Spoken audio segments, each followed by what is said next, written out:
Today's episode of the Get Home Safe podcast contains explicit language that may not be suitable for all audiences. Listener discretion is advised.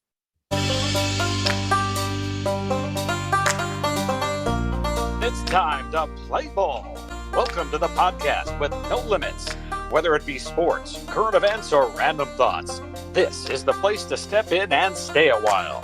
Your host is a proud alumnus of Rio Hondo Prep, a former minor league baseball umpire, and a man with strong opinions. Welcome to the Get Home Safe podcast and your host, Matt Hersema.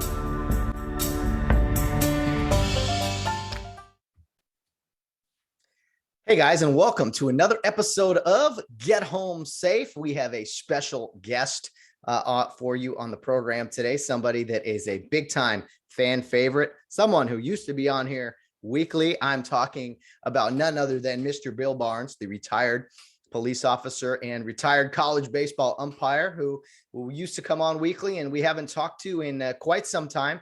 Not sure exactly how many months it's been. I think right around the new year, somewhere in there. Maybe before the Super Bowl, I think it was. Yeah. So right around Christmas, New Year's, sometime in there. I'll look to be specific. But Bill Barnes is back on, and him and I were chatting recently, and I didn't say anything about it. He volunteered. He said, "You know what? I think it's time for a podcast." So when Bill says that, you know he is ready to rock and roll. He's probably fed up with something or a few different things. It usually takes a laundry list, a big avalanche of items, really, that gets Bill's juices flowing, his blood boiling, I guess. So he's on here today to talk about some of the craziness we've seen. I'm sure we'll touch on some of the violence around the country, crime pretty much being legal everywhere with the catch and release, gasoline prices, politics, maybe a little sports. I don't know if we'll get to all that, but Bill Barnes is ready, man. He's turned the engine on and he's ready to rock and roll and come on here. So for those of you who have heard Bill Barnes before, his language can get a little colorful. The content can get a little extreme here. So you've been warned. This may not be a show for our younger audiences. And even for those older audiences, you know what? You guys hear a lot of uplifting messages and stories and people's journeys here on the Friday episodes. Bill Barnes is one of a kind. He's very different. He brings the energy, he brings the aggression. And a lot of times the content is a little, maybe, I don't know how else to say it, rated R. So you have been warned before the podcast started. I'm warning you now. If you love Bill Barnes, it's going to be more of the same. And if he's not your cup of tea, well, just wait for next week. We'll have someone else on that will definitely be a little more uplifting. Although Bill Barnes, here's the thing. Everyone I've talked to on and off the record have said how much they love Bill Barnes, and that he maybe says things that other people can. It definitely says some things that most of us will never say, but that's why we love him. So let's not burn any more time here on the introduction. You guys know who's on the pod today. It's Mr. Bill Barnes. If this is your first time listening to Bill, all I can say is good luck. You've been warned, be prepared, but you will definitely be entertained. So it is my privilege to bring back on the Get Home Safe podcast. Well, at one point, our weekly guest, but he's making his quarterly year appearance here on the Get Home Safe podcast. Very excited about this to get things going on a Friday. So here we go with Mr. Bill Barnes. Okay, back by popular demand is the one and only Mr. Bill Barnes, making his first appearance in the year of our Lord 2022. Good morning, Bill Barnes. Cheers. How's your coffee this morning? That's a story all in itself. My dumb ass, when I went to the store the other day, I thought I was buying Starbucks Pike Place regular coffee, right? Well, I go downstairs this morning, open the package, it's coffee grounds. So I don't have any coffee, so I'm drinking soda pop in the morning out of the red Solo cup, because that's about the only thing I have. I didn't want to delay this very important broadcast, or I'd have gone to Starbucks and got some, but the show must go on. So you're playing hurt. I'm running on a low octane fuel this morning, but we'll get through it. Which is about what, $27 a gallon now? Yeah, exactly. Twin brother decides to, ignore all of our natural resources we have right under the ground, shut off pipelines, and we're paying some god awful amount of money for oil. And just because he wants to be green like the rest of the puppets that control him, that's why we're paying these outlandish prices. But it's ridiculous. Bill, I hope all the people that hate Trump. Okay, all right, I'll be the first to say Donald Trump's an asshole. Okay, he would be a very, very difficult man to work for. He'd be a very, very difficult man to be around. The man is truly not a nice person. However, we don't have to work for him. We just reap the benefits of his assholeness, and his assholeness got us a nice way of living the 4 years that he was president. Okay, I'll take a mean tweet right now. I'll take his terrible dancing.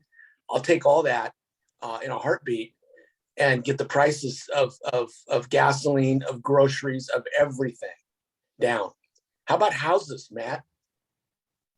Do you think you and Val are ever going to be able to afford a house in your lifetime in California? No, Senator. I was looking on Zillow the other day just because I had nothing else to do. There are dumps. There are 2-bedroom, 1-bath, no yard dumps, absolute dumps. $770,000 in like Fontana, Holton, San Bernardino. $770,000 for basically a cardboard shack. I mean, what are we doing? What are we doing here? I don't know. But all I know is everyone feels good. Everyone, there's the crime is down, racism is down, all these things that were promised to us, that would be the change in 2021. All of those have gone away. COVID is gone. That was solved overnight, even though they're trying to bring masks back on planes. I guess we've had a lot of people dying on airplanes the past 3 months, and we just can't stand, or 2 months, however long the mandate's been gone. Yeah, Bill, it's been a circus since January of 2021. And it is amazing to me how many people continue to vote for ways that hurt them. They want to feel better. Where I feel better, the old president, and I don't like bringing up Trump that often because it's like he's not the president anymore. Biden is. But so many people continue to vote for ways not just will hurt them, but will hurt poor people. You mentioned me buying a house. I'm never buying a house here in California anyway. And gas prices, who does that hurt? That doesn't hurt, that doesn't hurt the rich elites like Bill Barnes. That hurts the working man like me, Bill, who can't afford $7 a gallon in gas. Let me tell you something. I've had to take out small business loans to drive to work. Okay. I mean, it's ridiculous. I never thought I would see the gas prices rise like they have overnight, and they still go up, and these fucking freeways are still jammed. Okay.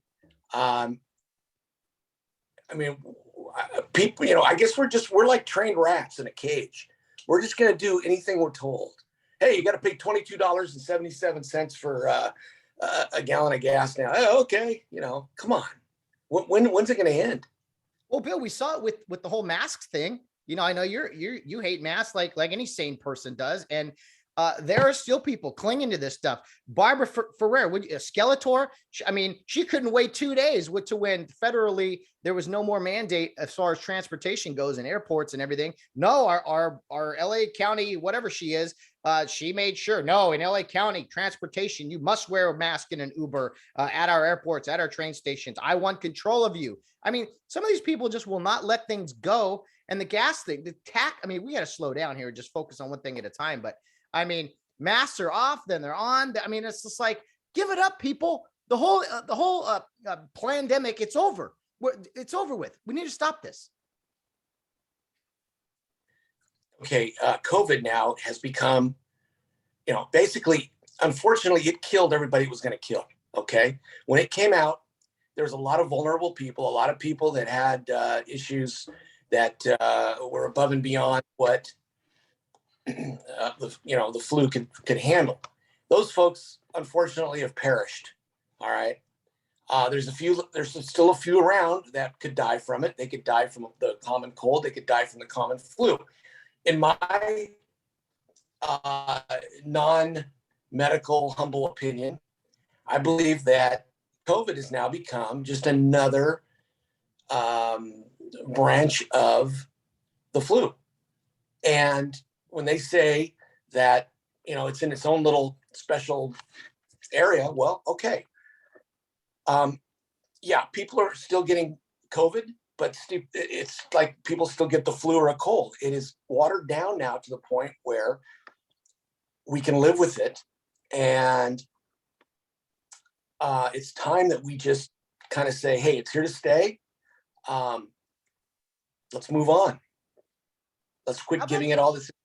Yeah, it's endemic. It's not going to just vanish out of thin air. It came, well, we'll talk about where it came from, but it was an airborne virus, and it's not going to go anywhere. And you either had it or you haven't, or it's endemic. It's not going to go. It's not going to just vanish.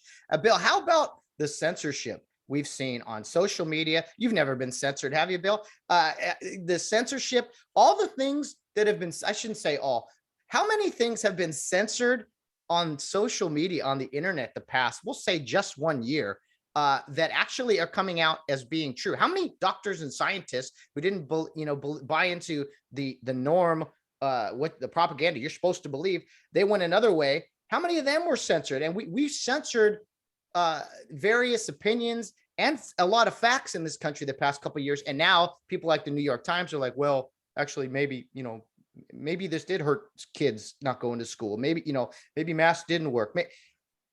Everyone's trying to be. They never say sorry, Bill. Nobody says sorry when they're wrong. Oh, no. You say sorry when you're wrong. No, that is something that Americans don't do. They never apologize. Okay, Americans don't apologize. Americans that are in leadership roles don't apologize. All right, saying sorry is. A person who's in power will never say they're sorry. You know how many times I got royally screwed when I was on the job by a supervisor, by someone in a position above me? When the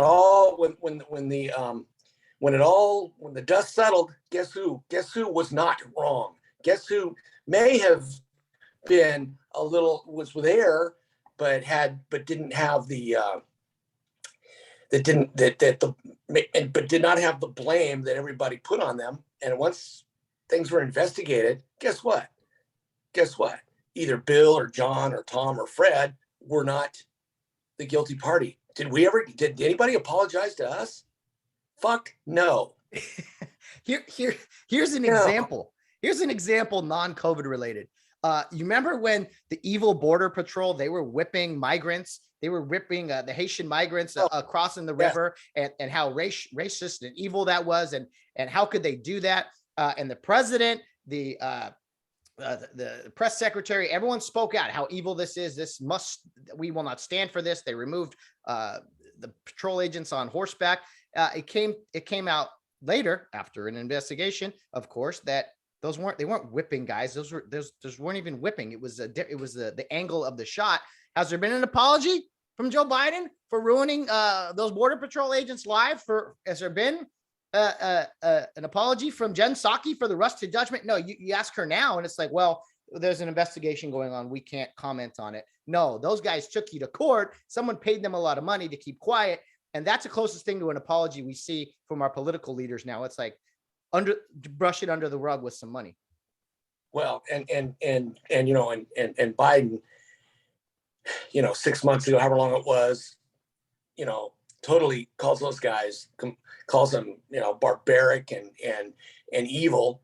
And then after this last, unfortunate shooting down there in Texas, it was Border Patrol agents who went in and did what they could after the locals totally fucked it up. And now Biden's singing their praise. Well, you know what, Joe? You can't have it both ways. You are a two-faced hypocrite. You are a two-faced, and I wish people would just realize that. And, Politicians are two-faced. Every one of them, whether you're Republican, Democrat, Oh, yeah. you're going to talk out of both sides of your mouth. But with Biden, it's completely knee-jerk reaction, and he doesn't think things through. Because he can't think, and he's a complete puppet for the progressive left, especially with the things that he's doing with fuel, with energy. Everybody's jumping on this green thing. Well, the last time I checked, there's nobody on this planet that can control the climate. It has its mind of its own. We cannot control what the weather does. We have to just live with it. And if we're in the middle of a drought, we're in the middle of a drought. It'll rain someday. Relax. But there's always, that's my issue with the left is there's always got to be a cause. We've had an existential threat to the country. The country's only going to last for 12 years. They've been saying that for like 50 years now. If we just had less people driving, meanwhile, we got private jets going everywhere. It's just, everything is so backwards. Poor people can't afford electric cars. Gas costs more than a meal does. 1 gallon. It's like, by raising the cost of something, as you noted, there's still people on the highways. Raising the cost of something is not going to make people drive less. Just because you want something to be used less of, which they do. They don't want people to have their own cars. They only want, it's similar to the whole gun issue. They want, I can have a car, you can't have a car. I can have a gun, you can't have a gun. That is the whole big government mindset with everything. We can have electricity, but you can only run your AC at 80 degrees or whatever. So we're all over the place, Bill. I do want to tackle more of the gas issues and other things, but I think we do need to touch first on the awful violence we saw in Uvalde, Texas, other states as well, but that one, unfortunately, was the big one. Can you comment from a law enforcement perspective? We know the 19 kids, 2 teachers, but from a law enforcement standpoint, what they did wrong, what they did right. Can you comment on that whole thing there? I can give you some examples of what could have happened. I mean, obviously it's a small town, very small town. I think everybody knows everybody, probably. The police department, from what I understand, coexists with the police department that is of the school district. Okay, they kind of work hand in hand. And from what I understand, the police chief is also the police chief of the school district police, and he just got elected to be a city councilman. With that said, we were trained that even back, after Columbine, 1999, we were trained that we no longer respond, wait, and try to, get people to climb out windows. You're trained that when you respond to an active shooter situation, and what I mean by active shooter is that there's shots still being fired. Okay, whether they're inside firing them into the roof, or they're shooting people, or whatever the case may be. If rounds are going off, once you have 2-3 people there, you form what's called a diamond. You put your backs to each other, you form a diamond shape. You go into where the shooting is. You pay no attention to the wounded. You pay no attention to the people that are trying to grab at your leg to get help. You have one job and one job only, and that is to go in and I can say fancy words: neutralize, put down. You go in there to kill the active shooter. You go in there to kill the active shooter. And then, and only then, can you bring other people in to start helping the victims. That was done very well in the San Bernardino incident. I think the first officer on scene there was a lieutenant with San Bernardino PD. I think he had a sheriff's deputy with him and somebody else. They did exactly that. They went in. Now, obviously, that shooter had already left, but they didn't wait. In this particular instance, from what I understand, I mean, things change every day, but you had officers there within a couple of minutes. However, somewhere in this whole fracas, you had a commander saying, treat this as a barricaded suspect. You also had children calling in on cell phones saying that the shooting is still happening. There are kids around me that are dead and the suspect's still shooting, and please help. Well, you've already lost the game right there. If you Question for you, just for clarity, the difference between an active shooter and what they deem as this is a barricaded shooter. What is the difference, and what is kind of a different and tactical approach to those two scenarios? An active shooter is shots are still being fired. You've got witnesses or / victims on the phone saying this guy is still shooting. I am myself and other people are in jeopardy of being killed. Get in here. That is an active shooter. Okay. A barricaded suspect is someone who has perhaps done the shooting, moved to another location where there are no longer victims. Let's say, for example, he eliminated that entire classroom and then moved to another classroom that was empty, and now he's barricaded in there by himself. That is a barricaded suspect. Someone who is in a room shooting with people still alive or possibly alive but unconscious. You have to go in. That is an active shooter. Those protocols were not followed. Okay, the timelines on those things are horrific in showing that there was complete and utter disregard for saving lives. But don't you, to treat it as a barricaded situation, don't you have to have almost 100% knowledge that there's nobody else in there in the room with that guy? Don't you a hostage or whatever? Correct. You've got to have it. Well, okay, our suspect's moved from A to B. He's in a position now where no other human beings are around him. Okay, he's barricaded himself in. They have that in Riverside back around Halloween of 2000. I want to say 19 or 18. You had a suspect go in to a school in Riverside, and I can't remember. I think he fired some shots. I don't think anybody was shot, but he took a teacher hostage for a little while, I think, and let her go. But there was no shooting going on at that time, so that they kind of treated that as a barricade. However, they did go in and kill him.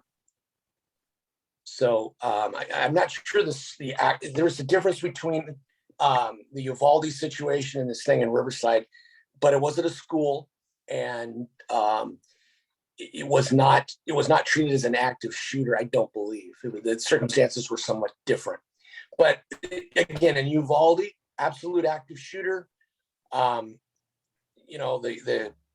timeline shows that it was handled improperly. Now, I can tell you this from 100% certainty because I've been there many times. You have command staff personnel in police departments. I don't care if it's Riverside Police, Uvalde Police, Los Angeles Police, Houston, any city in the nation at any size level. You've got command staff personnel that have no business baking cookies in a kitchen, let alone commanding police at a crime scene. Okay, you've got people that are not wired to make those kind of decisions. They freeze. They for whatever reason, they're not good in that particular situation. They're very, very good at bean counting, at putting at counting boxes and all that good stuff, counting carbon paper and making sure that the officers are fully staffed with paper and pencils. But sometimes these cops don't belong out on the street. And was that the situation in Uvalde? I don't know. Obviously, the commander did not make the right decision. Believe me, I'll give you a funny true story. Back in, I think it was 1987. So we're going back, about 35 years. I was working the overnight graveyard shift in Riverside, California. Myself and about 10 other cops, and we had one sergeant on, and was about 3 o'clock in the morning, and he went home sick. Well, we didn't have a start. We didn't have a so-called supervisor on duty. The lieutenant, they go home at 2. So there was going to be no supervisor till 7 a.m. Supposedly they were calling one in to come in early. I don't know if that was the case or not. So what happens, quite coincidentally, is there's a Roar Industries in Riverside. It's an aircraft manufacturing plant, union, Teamsters. They decide at 4 a.m., and we knew this was coming. Our intelligence people knew that they were going to strike. Well, it's a Sunday night, Monday morning. Lo and behold, 4 a.m., they have a wildcat strike, okay? So they had already arranged for the replacement workers to come in. Well, you have a strike, and now you have replacement workers trying to get in, and now you've only got 10 cops in the whole city, and we're there trying to play peacemakers and try to make it to where these scabs, as they call them, could cross the picket line and get in. Well, it didn't go over very well. We started getting rocks and bottles and burning pieces of wood, and everything that you could throw was being thrown at us. And the senior officer there that day, I was the number 2. Okay, the guy ahead of me was a 2-striper who was in charge until we got adult supervision there. He decided, hey, let's not put our helmets on because that's going to invite him to even throw more shit at us. And I said, Bob, what are you talking about, man? We got to put our helmets on, man. This is crazy. We got to be as, geared up as we can. We're completely outmatched as it is. He goes, no, let's try it. So we tried it for about 30 seconds, and we started getting rock, bottles, burning pieces of wood, human feet, everything you can imagine was being thrown at us. And this other guy got on the radio and he said, hey, we put our helmets on now? So and we did finally. And we finally got enough help there. We called for what's called a mutual aid. We got the sheriff, Corona police. We got enough people there to kind of hold it down for a while. The strike went 2 or 3 days, but those first couple hours were pretty tense. And I remember I got my foot ran over by a car as we're holding a skirmish line, and this car comes driving in with a bunch of scabs. And we didn't have that big of a space for them to come in. And lo and behold, the guy, the right front tire runs over my foot. And, I really didn't feel really well. And I was kind of pissed off. But, that's just the way it goes. So anyway, we all lived to see it the next day. And here we are 35 years later, and I'm telling the story that nobody gives a shit about. But anyway, it's just an example of, just because you have so-called leaders there, they don't make the right decisions sometimes. Some people are just not cut out to, be a yard dog. They belong in the house. That's true. I mean, yeah. In this particular situation, I question the and everybody does. It's just, it's black and white. You go in. Well, their kids they're making 911 calls from the classroom while they are deeming this situation a barricade situation. Kids is records of kids calling during that 75 minutes of saying, no, we're in the room with this guy. Please help us. I'll tell you what, I am really surprised that those officers just didn't disobey orders. And in this case, it would have been the absolute proper decision to disobey and just go in. And what's funny is, you didn't have to kick the door in. You didn't have to breach it. You didn't have to blow it up, flashbang it. You had a custodian the whole time that had a fucking key to the door. Oh. You could have put a stop to this 45 to an hour, 60 minutes earlier than it happened. If you'd had a good plan, someone there that took charge. I don't believe that commander was even at the location. There's sketchy reports out whether he was or wasn't. I don't think he was, to be honest with you. I think the communication, the whole plan, the whole execution of this thing was completely horrific. Because in a matter of 3 days, it happened on a Tuesday, and then Friday morning you had the the guy out there, the top dog from the state police out there, just totally throwing that chief under the bus like that. It had to be just absolutely obvious that they screwed up. When something this egregious happens, what ends up happening in the aftermath? Is someone getting fired, demoted? Is it, I mean, it can't just be a slap on the wrist. What in your experience would be the end result of such a tragedy taking place, and for there to be nothing done really?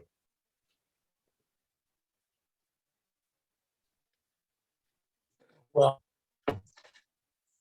I don't know, to be honest with you, because I've experienced situations where allegedly too much force was used and there was lawsuits and got a lot of money.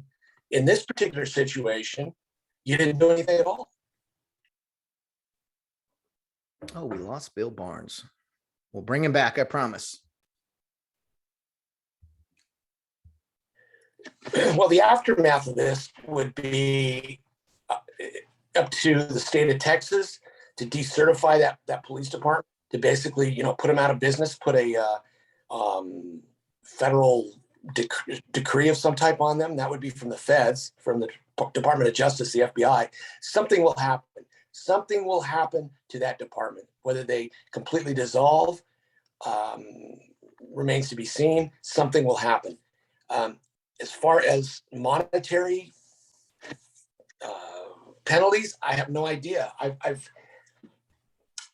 I've seen a lot of lawsuits that have risen from people who used too much force. I haven't necessarily seen any that didn't do anything, that didn't use force at all. So that, again, that's going to be up to the courts. Texas is their own country down there. They kind of do things Texas style. So it remains to see how they're going to do that. Yeah, for sure. We're having a little audio issues with Bill's connection, but we'll play through it. It's just a little rain. We'll fight our way through it. Bill, what about your career? Was there ever a situation that you can speak of? I mean, you're retired now. Was there ever a situation or two where you were given orders that you just did not believe in, and you felt like you needed to do the right thing? And then on the flip side of that, were there repercussions for you doing the right thing? Wow. I'd have to think back. Yeah, I think, yes. Yeah. One time we were in a pursuit late at night. We were leaving the city, and we had a supervisor that said he only wanted 2 cars going. I was kind of like, we were in between. We were kind of playing tag with this guy because he was all over the place, and we were kind of playing, we were kind of tag teaming this guy as we chased him. One guy'd lose him, the other guy'd pick him up, and so there was 3 of us, playing with this guy on the south end of town. So we got onto the 15 freeway, and there was 3 of us chasing the guy out to Elsinore, and I was the 3rd guy in the line, and he told me to back off and let the other 2 go. Well, I pretended like I didn't hear him, and I kept going. And as it turned out, we needed all 3 of us because they crashed in Elsinore, and people scattered, and we ended up catching them all. So we needed all the people we could get. So when he came up to me, he goes, "Hey man," he goes, "I told you to back off, and the turn report is 1022, which means take no further action, get out of it." And I said, "Well, I didn't hear you, a lot of radio traffic." So he just kind of rolled his eyes and went with it. And then I think I did that on another one that went to Chino one time. And, there was there were like 7 of us in that one. And we ended up on a golf course on July 4th, and golfers were dodging us. And it was like, complete Keystone Cop thing. And, but the sergeant on that one, Sam DeMecco, God bless his soul. He just died about a year ago of COVID. Great man, good guy. He goes, "Bill, I was just kind of, following protocol on that." He goes, "I fully expected you would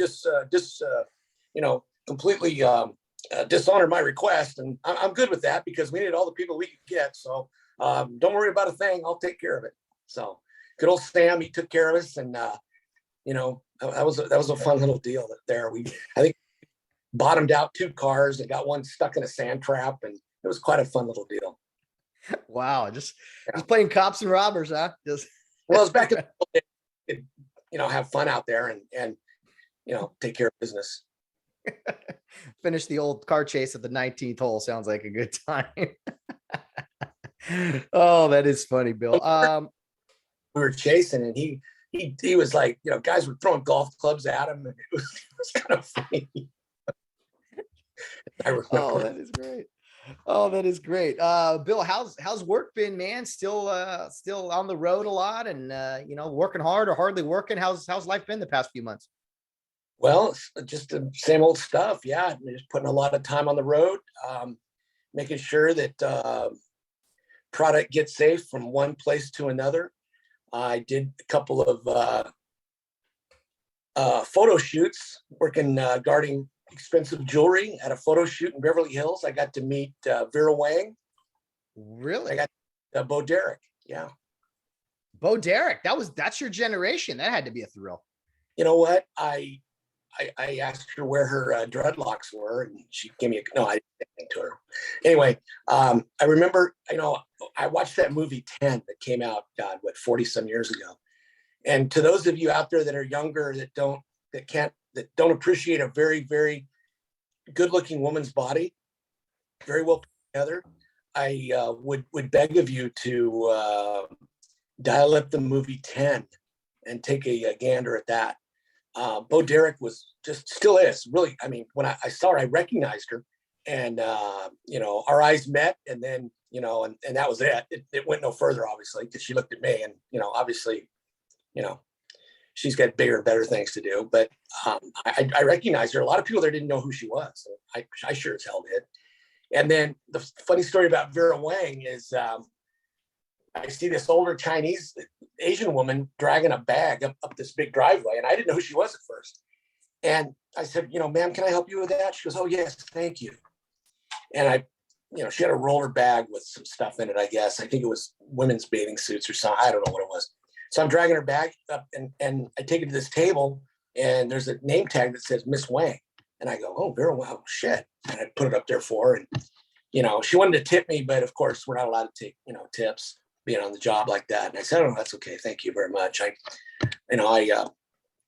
told her, I said, I've spent thousands and thousands of dollars on your product, which I haven't. I just wanted to, make her feel good. Bill Barnes charm.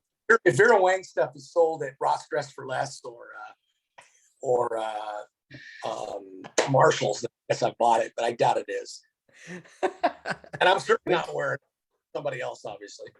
Well, yeah. Hey, the lovely Miss Donna, I think she could use some Vera Wang products here very soon, Bill. Hey, come on now.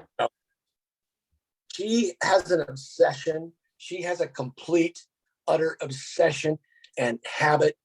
She must own stock in Ulta and Sephora, because she is in the places day in, day out. Hey. Unbelievable. How many times she goes, why did you take something back? I said, that means you bought something. Yeah.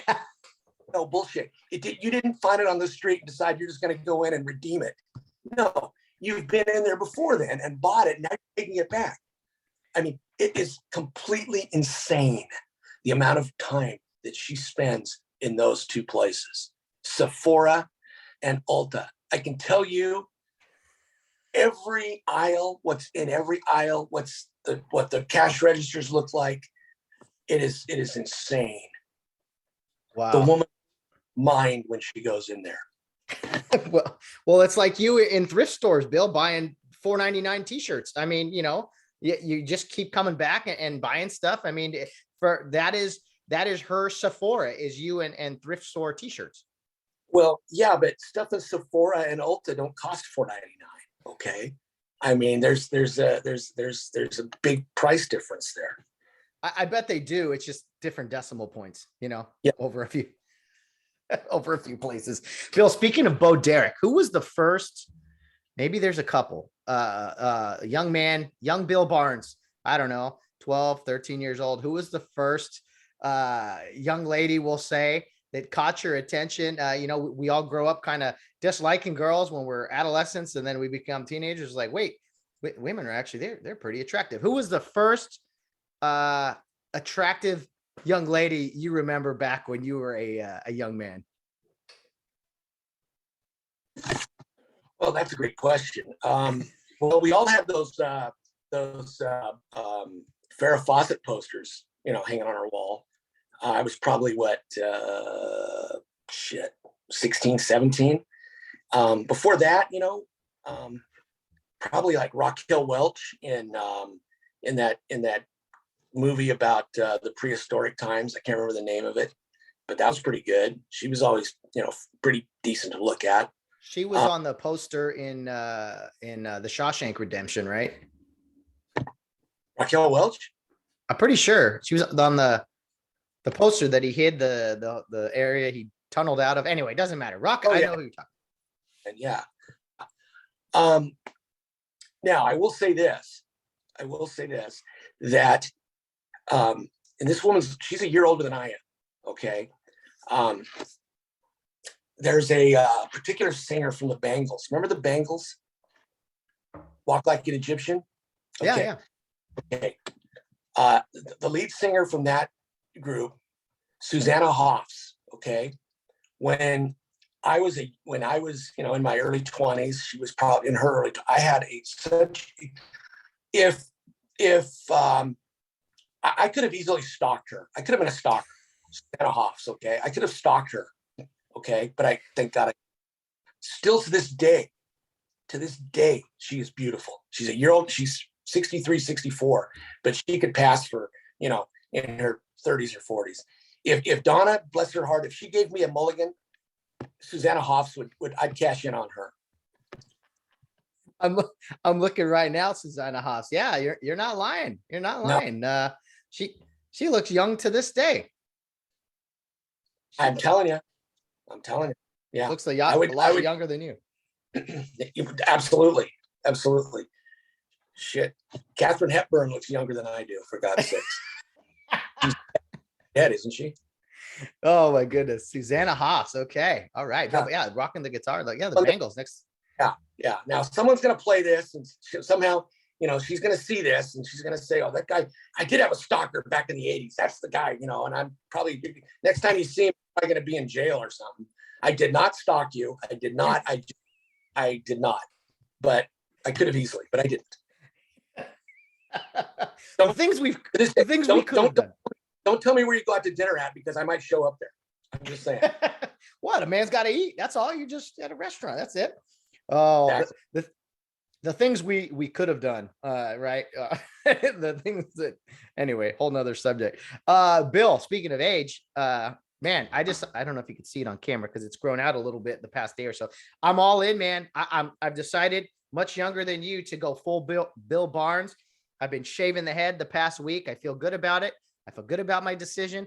It makes me look a lot more like you now. But yeah, I'm full on razor, bald head.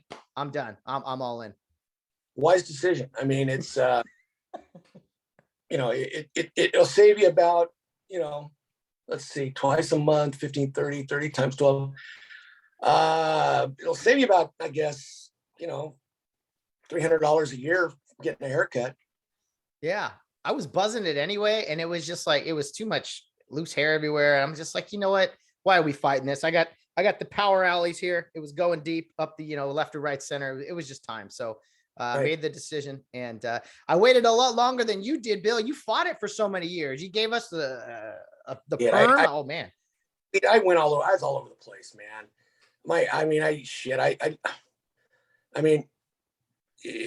Yeah. I mean, once I started, losing it, I should have just done it right then and there. But I experimented back in 2016, going with a shaved look, and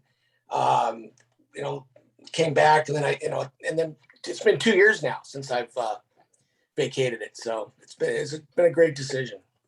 Absolutely. Better than absolutely. And, it's like what we learned in football officiating. When a game is screaming to be over, let it end. Just let it end. Right. I mean, don't trouble trying to fix it. The game is over. Well, Bill, while we got here, you hear any sports topics or subjects come to mind? It looks like we lost you for a second, but I'm sure you'll be back. Let me see. Bill's iPhone. He's gone dark, ladies and gentlemen. Must have been the hair comment. Let's pause for a second just to make sure Bill's here. All right, Bill, we lost you there for a second. Must have been the investigators with that whole, stalking claim or whatever. Yeah. The FBI called and they said, "Hey, we had you're the guy we were looking for on that 1986 Susanna Hoffs stalking case." Wow. I said, "Guilty as charged, Your Honor. Can we move on?" You know? If only the FBI acted that quickly in all their investigations. That's impressive. Incredible, isn't it? Now you just needed more Coke, more red Solo Cup Coke, huh? What a way to start your morning. Hey, I got news for you. Here you go. I'm going to help you out, Bill.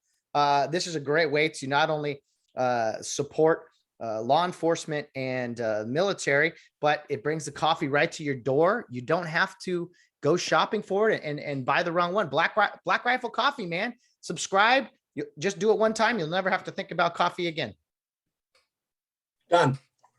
Beautiful. And you supports all law enforcement and stuff. Okay. Bill, question for you. It's been a while, of course.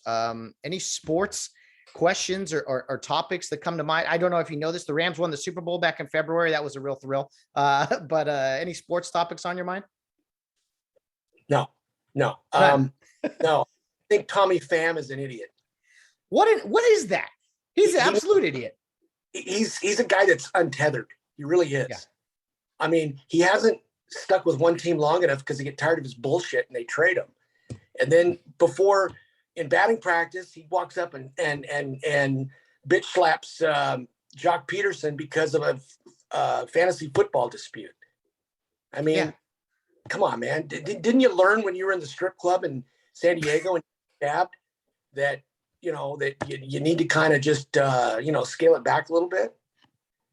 Well, yeah, I saw that. I was just like, man, masculine. That's what passes for like masculinity, tough guy. Now, there's a couple things I want to say, Bill, about if we fix these two things, I think it would be a good start in our society. First of all, any man that slaps man card violation, big time. If you're a man enough to assault someone, use your fist for God's sakes. Like I'm not condoning violence, or maybe I am, but don't slap somebody. And second, we got to get back to normal handshakes, just a straight up, nice, firm grip handshake. It's not a contest. It's just a handshake. But all this other stuff, I see grown men like do, and I hug my buddies too, but can we just get back to some good old handshakes and fist fights? Well, I like the fist bumps, to be honest with you. I'm good with that now. Let me tell you Fist something. bump, yeah. The pandemic lockdown, off and on again lockdowns, have done more damage to the United States of America, their mental, psychic, the people have been caged up like animals, and now they're coming out going nuts. It was evident on airplanes. It's been evident now on the streets. Random violence.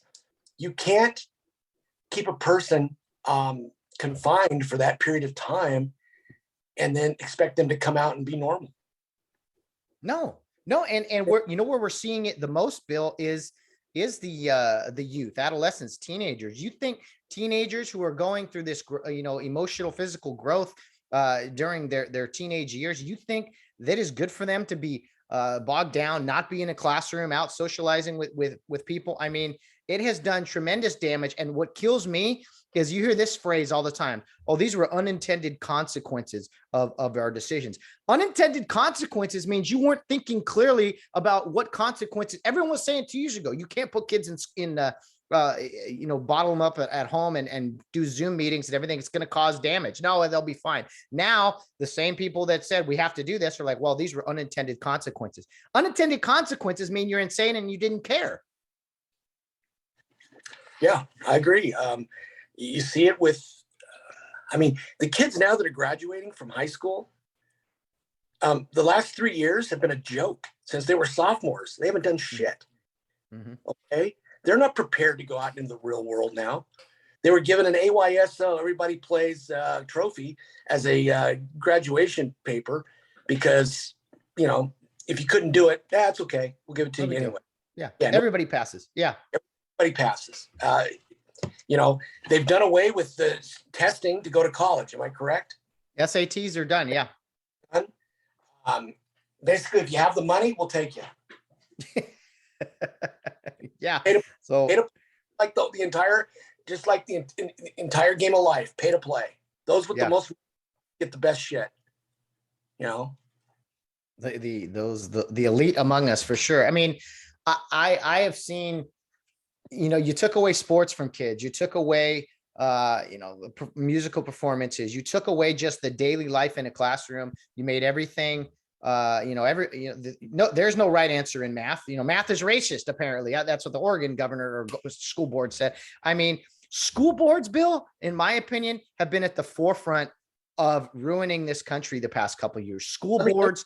Let me tell you what they did in the Riverside Unified School District.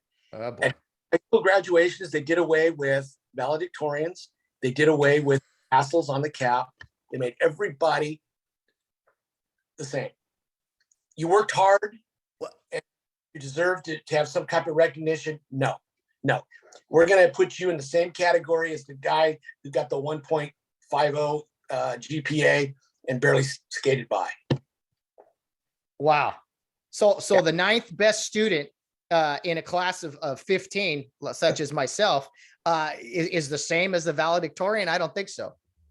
Well, that's according to our good friends over in Riverside. Wow. Everybody's the same. No, it's not equal. We're all equity. We're all equal. I don't even know. This is all spiraling out of control. What is there going to be a massive shift to fix all of this damage, or is this the new world order, Bill? I firmly believe that all the polls indicate that there's going to be some changes come November. And an early indication will be on next Tuesday. What happens with the LA mayor? If Mr. Caruso can win it outright with 50% plus one, that is a strong move to the future on changing that city. Because as we all know, that place is an absolute turd bowl. I feel safer. I would feel safer walking the streets in Ukraine than I would downtown Los Angeles. I was there yesterday, not in Ukraine. I was in downtown Los Angeles, and I felt, that sentiment is true. I felt that for sure. You know, head on a swivel. You don't stop long at red lights. There's a different way to drive in downtown Los Angeles. I'm just saying, it's stop signs or suggestions or red lights. You roll through everything because you don't want to stay stationary for too long anywhere. Right. The police in that city have been completely neutered by the fake mayor who is gone, hopefully. And I you know what? He is such a fucking loser, that guy. Don't get me started on Garcetti. I mean, there are so many bad things about him. He's a living lie. Okay. The man is a complete phony. He let that city literally go to shit. Mm-hmm. Oh yeah. Now Caruso's going to win. Okay. He's spending $30 million so far of the $100 million he said he's going to spend to become mayor. And he is going to go in there. He is going to clean it up. He's very rich. He's very powerful. And he'll get things done. Hopefully the sitting sheriff, Villanueva, wins. He's been the only semblance of law and order in that county for the last 4 years. And everybody thought he was this far to the left, woke, political, leftist sheriff that was going to come in and make everything, optional as far as laws goes. He's the only guy that's kept law and order in that county. Yeah. So, and everybody's taking shots at him to try to get him out of there. Why? I don't know. The guy, he's done a good job. He's well liked by his troops, and seems to be just a level-headed sheriff doing the right thing. No, absolutely. He has done a lot of great things. He stood up to a lot of the wokeism we've seen. And you know what? People say, oh, we just come on here and bash the left. I mean, Villanueva's a registered Democrat, to my understanding. But yeah, he's done a great job. And then Rick Caruso, I don't want to spoil the drama or anything, but one of the reasons that I think he truly can win is because he's running as a Democrat. Because Correct. people in LA are just like, oh, Republican, nope, let's cross the name off. So he's running as a Democrat, probably in name only. I don't want to spoil the surprise or the secret out there, but I think it's a bold move that just might work. Yeah, now if we can only get rid of Newsom. No chance. Oh no, he'll be president someday, I think, you know? Well, yeah. I'll be living in a foreign country when that happens. Ukraine doesn't sound so bad if he's in charge. Yeah, Bill, California is just, we said it almost every podcast we've ever done, but it is a barren wasteland. More people leave here. Just it's no fun. This is a no fun state. Oh, we have a surplus. Well, it's because you taxed everyone to death. You ruined small businesses. I mean, when Newsom and Garcetti went to the NFC Championship game maskless, it was done for me. I said, you know what? All right, enough of this. This is anyone who wears a mask after this, by order or decree from these idiots. Okay, you're being played. You're being lied to. Stop listening to these people, all of them. But you drive a car around. I still see these complete fucking morons driving in cars by themselves wearing a mask. Yeah, Bill, it is. The mask is now, I don't care who this offends. The mask is a damn religious symbol. It's a crucifix. It's a Star of David. It is something that people feel secure and safe with. It is a god to the godless. I swear, the mask, the behavior I've seen, and the double maskers with the face shields. I mean, these people are sick. We're so quick to call out mental illness, but yet we don't call mental illness that's right in front of us. The mask is sick. Safety blanket thing. I don't get it. It's a pacifier. It's just, I don't even. What irritates me the most is you still have like people in restaurants that wear them, and if they want to, if you want to wear them, that's fine. You know what? I have that you can't win that war. What pisses me off is I can't hear what they're saying. No. I want to say, hey, take the fucking mask off and sound off. I can't hear you. Okay? Yeah. Take a bite of food so you can talk to me. Pull it down and take a mask. Take an eat. So I can hear you. And then, I end up, like if I'm at a Starbucks or a coffee place and, they're mumbling under their mask, it's like, they think I'm a nut job because I'm talking loud. Well, I'm talking loud because I can't hear the fucker that's serving me. And it's driving crazy. I know it. I look like the aggressive asshole. Well, you usually are. Well, yeah, but I try not to be. But what you can do. Exactly. It's not to diminish anyone's faith who does carry around something that they feel secure with or that means something to them. But that is exactly what this mask is. I mean, it is. I still see people. I mean, have you had any interactions with people, Bill? That I was at this was months ago. I was at a restaurant with my good friend Todd, and we went to order something. We pulled our mask down to order, and this woman was behind a glass shield, had at the register, and she had her mask on. We like leaned in to order so she could hear us, and she like jumped back like we were gonna assault her or something. I'm going, these people, this is a disease, man. And I'm not talking about COVID. Yeah, I was at a gas station in Inglewood, and this was after the mask restrictions were lifted, right? Okay. Now, this wasn't in the nice part of Inglewood. This was in a kind of a part of Inglewood.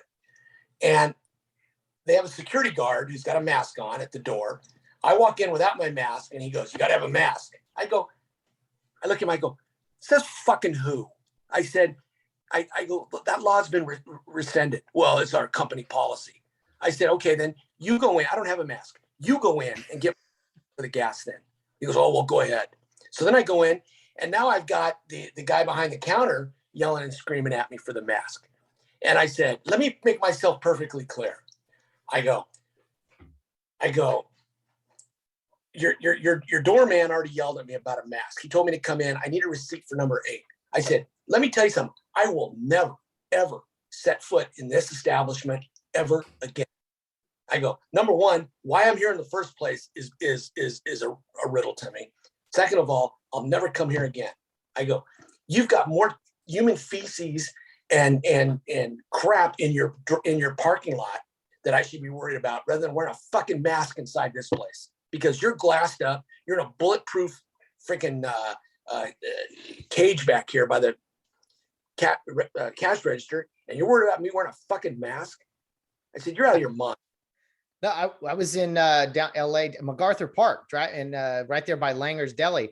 And there a guy middle of the street walking in between cars as we're parked, completely naked, has a blanket on and a crack pipe, just walking around smoking it. And that's one of many people like that. And yeah, but we're worried about masks and health and safety. Get out of here, especially you, Barbara Ferrer. What it's so backwards. All this stuff is, it's always look over here so that you don't look over here. Looks like, remember, they have those ugly dog contests where some hairless Pekingese with goofy hair is the winner.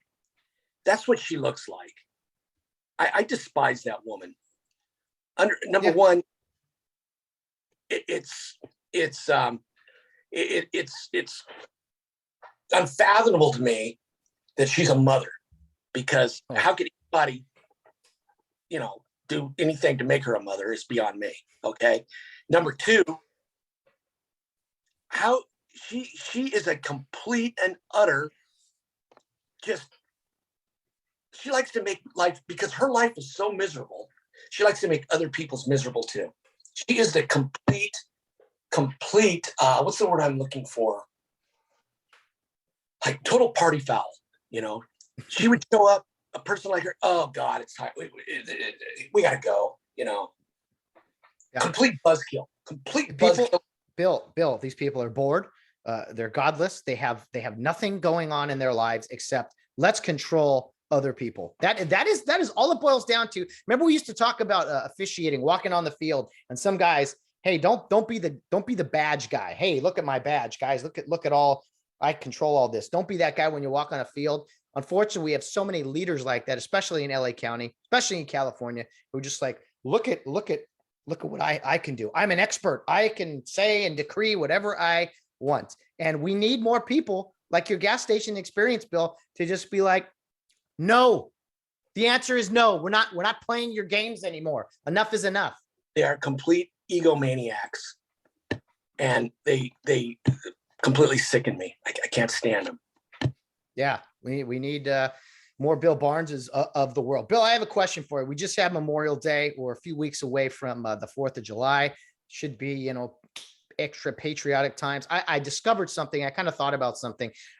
You're in a loving relationship now, but you've been in some other ones. Have you ever found yourself, you're describing somebody you love, but all you ever say is negative traits. You have so many more negative traits than good ones, yet allegedly you're in love with the person, right? And why I say this, where I'm going with this is there's so many people nowadays that all they want to do is bash America, how evil it is, all the evil it's done, and yet they allegedly love this country. They won't leave. It's like American history. All we look at is the negative things and don't look at all of the wonderful things America has done and to where it is today. So do you kind of get my analogy there, Bill, or no? No, you get way. You're going in every different direction on that. I lost you with, you're in a loving relationship. It's between Memorial Day and the 4th of July. Where the fuck? All right, let me dumb it down. All right, we've all been in relationships where we're with somebody and all we ever say are bad things about them. And we have people around us who are like, well, why are you in this relationship? And I had to tell my many times in my experience, you have much more than I, just like, I don't know why. I'm an idiot, but I can't walk away. So that's kind of what I meant. I guess at some point in time, misery loves company and you just stick with it. I've never looked at things that way. Yeah. Yeah, but apparently we do. How was your Memorial Day weekend, Bill? Let's say, did you have some extra hot dogs, an extra glass of whiskey, whatever, to cheers the fallen? How was your weekend? I don't need a holiday to have an extra glass of whiskey. Okay. Amen. It was pretty low key. Yeah. Um, yeah, it was kind of just another weekend with Monday off. Yeah, Yeah. yeah, for Too much. sure. Yeah, and unfortunately, a lot of people don't think about the cause of it all, or the reason for it all. But hey, that's a whole nother thing. Bill, what's I mean, your life is just it seems to be in a much better place than it has in the past, man. You got a lovely lady by your side. You're working, long shifts and loving life. And I mean, how are things overall? Uh, well, I'm above ground. Yep. The government hasn't bankrupted me yet, so life is good. I mean, I'm kind of tired of going by a gas station and see the gas prices rising like they are. The whole, it's just, what can you do though? I mean, seriously, Yeah. what we can do is vote these sons of bitches out of office and bring in some people that will change things. Well, I mean, that is the only way. I mean, you have to just, you can't continue to vote for people that intentionally hurt your life. And why people are, talked about misery loving company. Maybe some people are just, what's the phrase, a glutton for punishment? I don't know. People legitimately are going to the ballot boxes saying, yes, I want to pay $7 a gallon in gas. Yes, I want to pay astronomical amount for a steak and eggs and chicken or whatever else you buy at grocery stores. I mean, we can't continue to do this. What would you have to say to people who have routinely voted, we'll say, a certain way that continues to hurt them? When are they going to wake up? What is the Bill Barnes call to action? My call to action is give me your ballot. I'll fill it out for you because sign here and let me do the rest.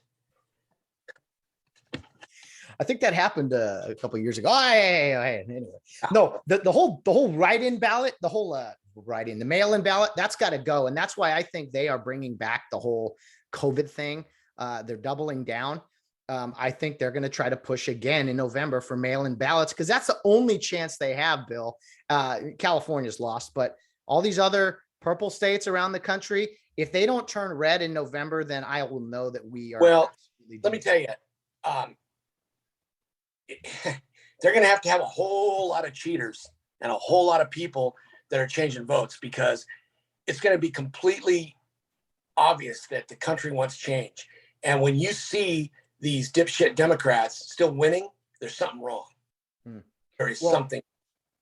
Well, what we saw in Georgia last week or a couple of weeks ago, all the oppressive restriction new voting bills that have landed in Georgia, they didn't seem to restrict many people because more people showed up for that election, for those primaries than have in a long time. So that's a good sign, and I think puts away the narrative about how voting restriction bills, voting rights. That's always the fancy term.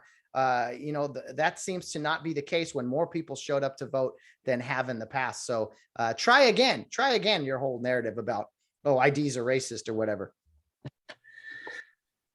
Right. It's amazing to me the things you have to show an ID for, but you don't to vote. It's crazy. Yeah, it's crazy to prove who you are. Yeah. We need to overhaul the mental health system, mental health program in this country. It is abysmal. Okay. People have to realize that it's not the gun that kills people. It's the person holding the gun. Unless, of course, you're Alec Baldwin and he didn't press the trigger. He's a mental case in his own right. People, I get tired of the Democrats saying we've got to restrict guns. Okay, I'll say this: an 18-year-old has no business with a AR-15. That I have to agree with him on, unfortunately, but I have to agree. an 18-year-old has no business with an AR-15. And it's there. I mean, that's crazy. How can an 18-year-old go in and buy such a weapon? That is, in my opinion, completely uncalled for. And I know it's Texas and they do things a whole lot different down there, but still, make it a little more difficult for somebody to did the other day. It's a fair point. It's a fair point, and it's a point that I think is being discussed more than anything else because the other options are just too extreme one way or another. But the pushback on that, obviously, as well, you can serve in the military at 18, or and so no, I think they'll give you one. Yeah, and they train you. So that's obviously military. They'll train you. Yeah, not to push you, but the only thing I got to say to that, Bill, this is my only, I guess, counter argument to that. And there's a part of me that does kind of feel like you do there.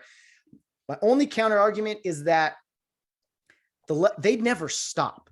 As soon as they restrict it to 18, they'll wait a year or two, and then they'll restrict it to 21. Then they'll restrict it to 25. Then they'll restrict. That is, you've seen this. It's a progressive movement. It doesn't stop.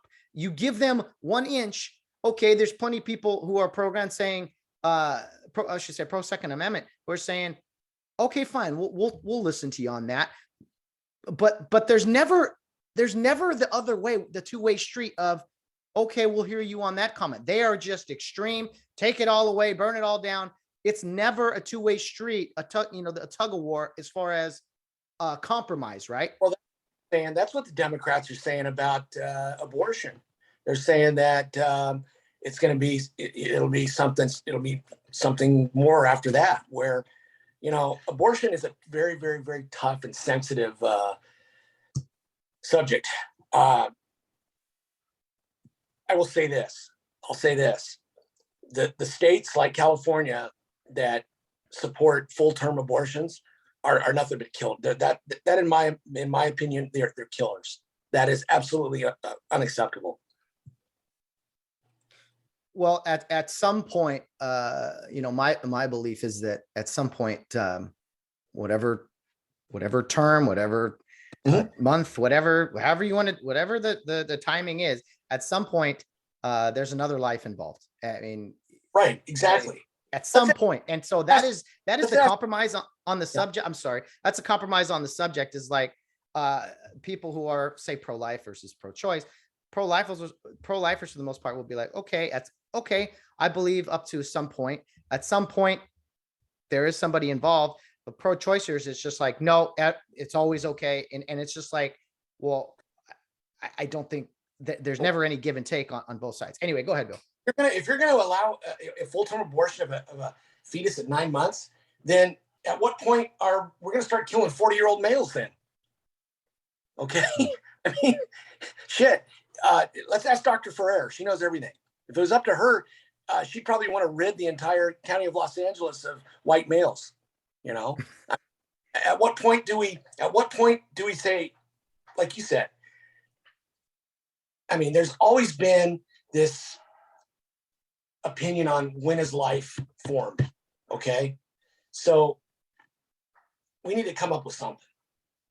No, that's absolutely. That is that is, to me, a logical, it's not restricting, women's rights. It's a very sensitive subject. It's it's a topic that is tough to talk about. That's why I don't talk about it that often, but no, I mean, there's gotta be some type of, I don't know, I hate to use the word compromise, but there's got to be some type of middle ground, not in just that subject, but that everybody can agree on. But back to guns, that's what I'm saying. If you say 18-year-old, okay, I hear you, but I guarantee you, as soon as that falls, it'll be, 21-year-olds, they don't need it either. And it's just, people are so terrified. 35-year-olds that have no business with one. That goes back to the point of, you need to reform our mental health guidelines, and background checks need to be a little more thorough. Red flags need to be completely dealt with and taken seriously. Okay. Well, yeah. help me with this, Bill. I mean, if you have a criminal record, you can't purchase a fire. Aren't there more hoops for you to go through if you have a criminal record? Yeah, you can still go out and buy one from a private party or steal one. Yeah, of course. But what my point is, with everyone wants to, oh, we need to know about their mental health, and there were warning signs that we just ignored. Apparently, the kid put Facebook messages, and people know, and no one says a word because they're so afraid of offending someone. Like, hey, this dude's a little mentally off, or hey, let's lock this kid in his home for 2 years rather than go to school. I mean, these are lack of father in the homes. There's all kinds of other issues involved than the big scary gun that is just a tool or a weapon, however you want to deem it. It's the bad people that are causing these issues. Complete deterioration of the American way of life. Yeah. Bill, I got to ask you, since you're much older than me, when you were growing up, maybe there were a few, I'm not just talking school shootings, but mass shootings. To me, they didn't seem as not as regular or as consistent as they have here the past few years. Don't we have more gun restrictions these days now than we did, I don't know, 30, 40 years ago? How come there weren't more mass shootings back then? Because you didn't have the decay of the human, of the American way of living like you do now. You didn't have as many broken homes. You didn't have as many people that were mentally ill. The one that comes to mind was in 1965 at the University of Texas. You had I think his name was Charles Whitman, snapped and went up and started capping people from a tower in Texas. And it was a cop and a librarian who climbed up there and took him out. And other than that, there were very few, because back then, Matt, back in the 60s and 70s, 50s, you had insane asylums. You had places for these nut jobs. And I never walked down the street and saw the things that I see now. I didn't see people talking to themselves. I didn't see people urinating and defecating on them, walking around naked with a blanket, a crack pipe. Those kind of people were scooped up and put somewhere and given medication. And if you didn't take your medication, you didn't get let out. It was a lot better managed system back then than it is now. Why did that end? Why did that guy, go away? The Arkham asylums of the world. Why did they stop existing, or are they still out there? Ronald Reagan, during his term as president, I think it was his second term, released, for funding reasons, budget cuts, closed a lot of those places, and all these people were left to go wander the streets. And that's a big reason. That's one of the biggest mistakes he made as president, was closing down mental institutions.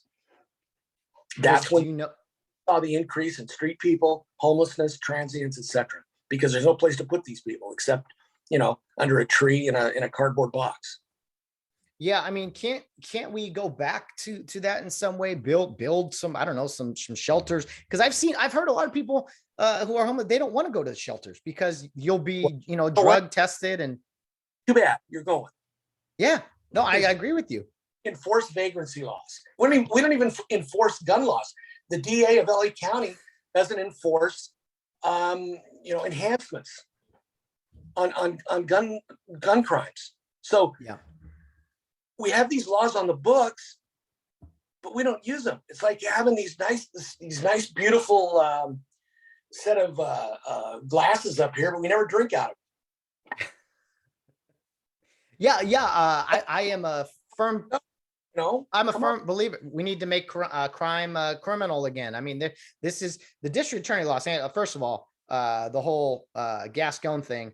That dude is evil. The murderers and rapists that he routinely lets out of prison.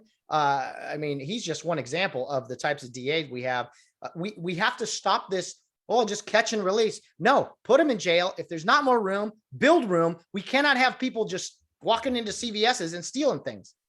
We've spent billions and billions and billions, hundreds of billions of dollars we've sent to Ukraine to do what? For a dog to chase his tail. All right. Because that's our way of saying, hey, we don't have the balls to come help you fight, but here, take the money. What a joke. What a fucking joke. Well, that's a problem with everything. If you throw more money at it, it'll either silence it or make it better. Yeah. Well, it's done neither. You know what's killed me, Bill, is to hear some of these families that have suffered repeated crimes from criminals that have been let out of prison. You know, oh, Gascon let this guy out. He went. What did he do? He murdered someone again. I mean, I cannot comprehend how you let out, especially violent criminals. But it starts with the small stuff, Bill. If you make stealing $1,000 worth of merchandise just no big deal, I mean, of course you're going to have more chaos and anarchy in the streets. If you don't police things, let the police do their job. That's all I'm saying. Let police do their job. Stop defunding them, because that hasn't worked at all. No, it hasn't. It's amazing to me. Somebody's getting very rich because nobody with any common sense at all is going to go along with this. Somebody's got to be padding somebody's wallet big time somewhere.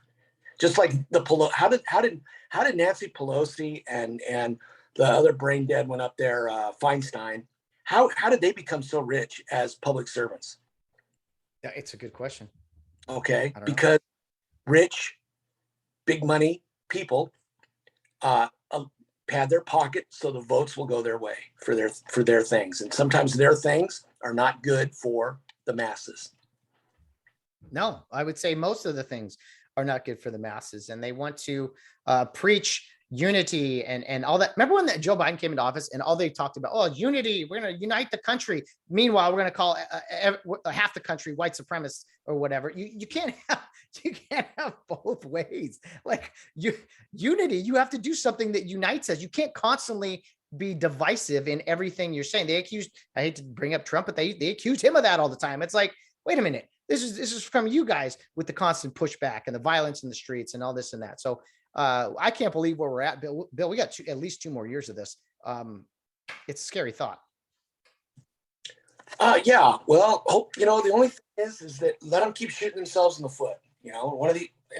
And make it so bad that even the staunch Democrat left-wing people who love him will end up hating him. We can only hope. I don't know how many times I've been out somewhere where I've talked to someone and they've said, you know what, I really regret not voting for the orange man.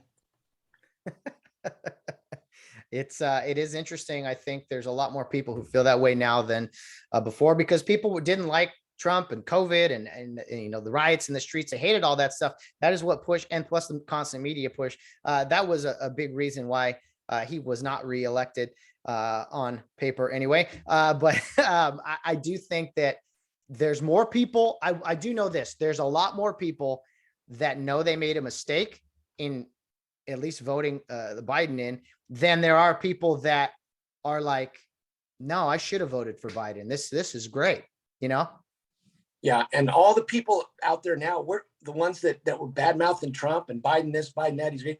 They're silent, man. You don't hear them saying, bravo, President Biden, great decision. You don't hear that, man. They are dug in and embarrassed. 81 million people. 81 million, Bill. Where are they? I know they're on the roads because there's plenty of traffic still. Yeah. Incredible to me. Yeah. How chaotic people can be. Well, we'll see. November, I'll tell you what, maybe, let's see, it's May, and we had you on, let's see, New Year's Eve of 2021 to say goodbye to that awful year. Let's have you on maybe another time here near the end of the summer, kind of building up to the midterms. Right. And I will guarantee you this, if the Republicans take control of both houses, Joe Biden is in trouble. They will investigate him. They will do everything they can to put him out of his misery politically, because between him and his kid and all the shady shit he's done, you'll see congressional hearings on him. I mean, and they will pay back in spades what that man has done. Trust me. Oh yeah. Well, I thought all that was false, Bill. I thought all that was it was censored the story, and no, that's not true. That's just a right wing talking point, wasn't it? Wrong. Hey, help me with this real quick, and I'll let you go soon. I promise. Anytime you hear the left really get frustrated or they really lash out, I hear this word all the time, and I kind of know what it is, but I really don't. I hear, oh, that's just QAnon. That's QAnon talking points. I know a ton of conservative people, Bill. I don't know anybody who is affiliated or even really knows what QAnon is. Have you heard people throw this term out? Oh, that's just QAnon. I don't know QAnon. I don't know who they are. They're small. Well, allegedly, they were the folks that little handful of folks that decided to go scale the fence on January 6th.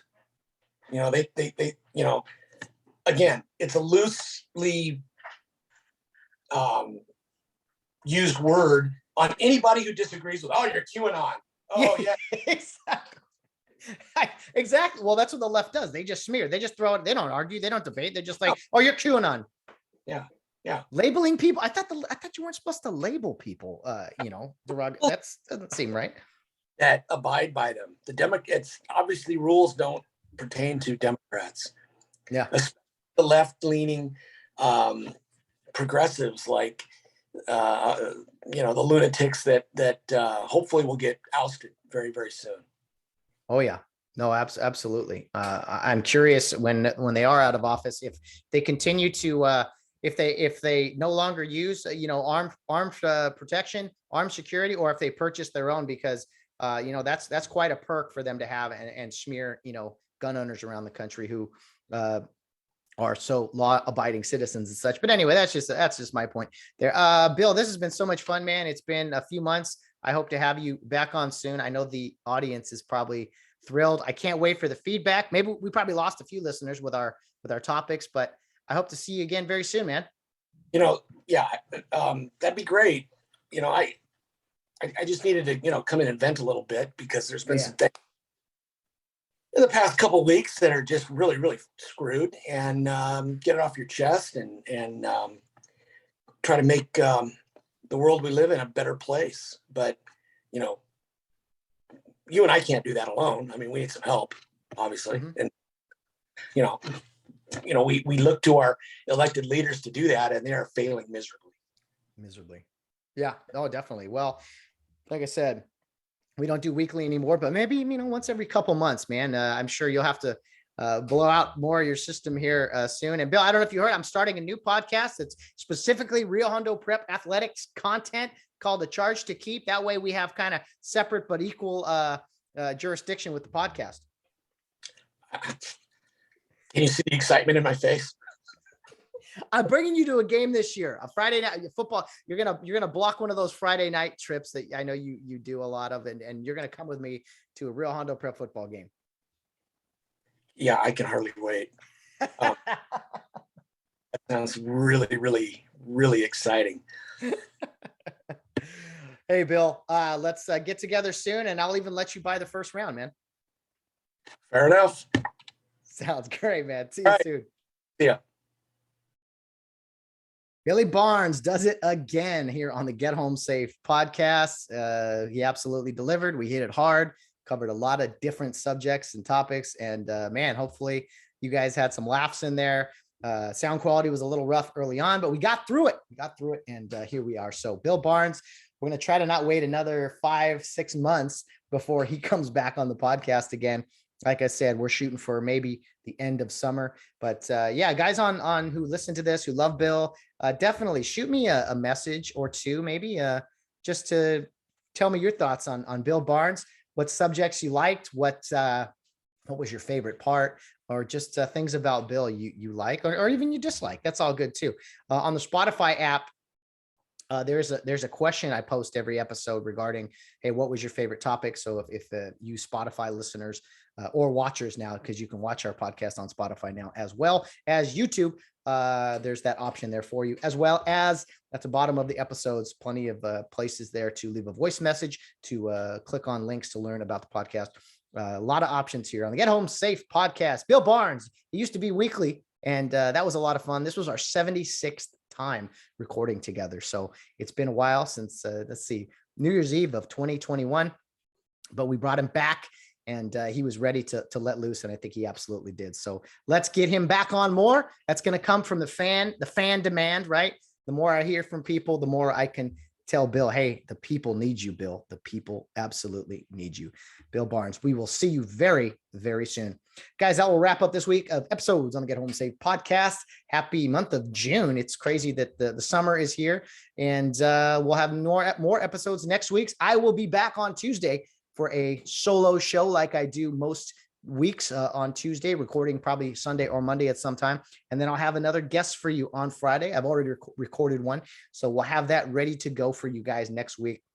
And as I mentioned earlier in the week, I may be shutting down the guest portion of the podcast starting next month on Fridays, just to give a little more time and energy and effort into the upcoming podcast I have, A Charge to Keep, which focuses on the Rio Hondo Prep football season, plus to give me a little bit of a summer break, if you will. But and we'll see how it goes. If I keep getting great guests on here, then maybe I'll just keep it going. So anyway, that's just an update on the podcast. Be sure to follow us on social media, not just Get Home Safe, but the A Charge to Keep podcast on Facebook, Instagram, Twitter, our email, gethomesafepodcast@yahoo.com or gethomesafepod@gmail.com. Either one of those will work.